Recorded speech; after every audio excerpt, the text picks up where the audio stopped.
There's a hair salon in a small African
her smile.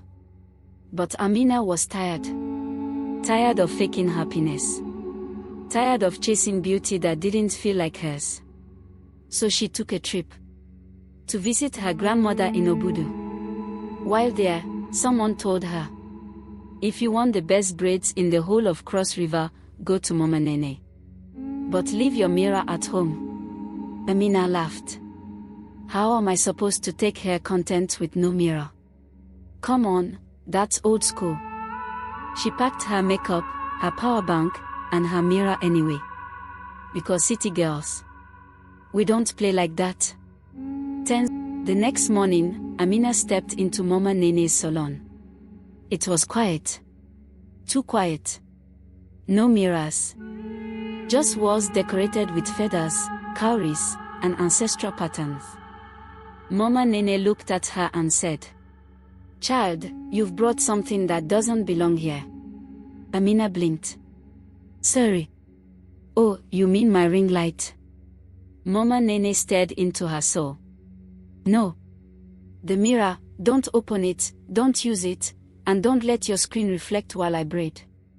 Amina nodded, but she didn't listen. Midway through her braids, as Mama Nene's hands worked their magic, Amina slowly unzipped her purse. She slid out her compact mirror. Just a peek, just one look. She turned it toward her face. And what she saw? It was not herself. Her reflection twisted. Then aged. Then wept. She saw her smiling face fade into something hollow. She saw herself screaming, but with no sound. And behind her, a dark figure. Eyes glowing. Whispering in a voice that sounded like her grandmother, and something else. "You've lied to your soul too long, Amina." The mirror shattered in her hand. Amina fell back, gasping for breath.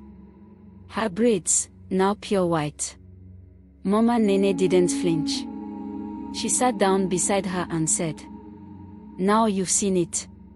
Not your beauty, but your truth." Amina shook. What was that? What happened to me? Mama Nene looked out the window. "The mirror doesn't lie, child. It shows your soul when your heart isn't ready. That's why I ban it." And then, she told the story. When Mama Nene was a girl, she was trained by her grandmother, a spiritual hairdresser. She was taught to braid not just hair, but destiny. She was gifted a comb made from the wood of the Oda tree, the tree that stands between the world of the living and the ancestors. But there was a warning. Never braid beside a mirror. Because when your hands touch the spirit, and your eyes seek vanity, the truth will break you. Once, Mama Nene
so grew. She never touched a mirror again. Because now, she saw herself clearly. Without it. If you ever walk into a salon that feels different. If the walls whisper. If there's no mirror on the wall. Don't ask. Don't question. And never demand. Because some salons style your hair. But some style your destiny. And as Mama Nene would say, be careful what you try to reflect. The mirror may show more than you're ready to see. This has been another tale. From the deep, mysterious roots of Africa. I am your storyteller that you've just heard. Subscribe for more folktales from Damsage Folktales.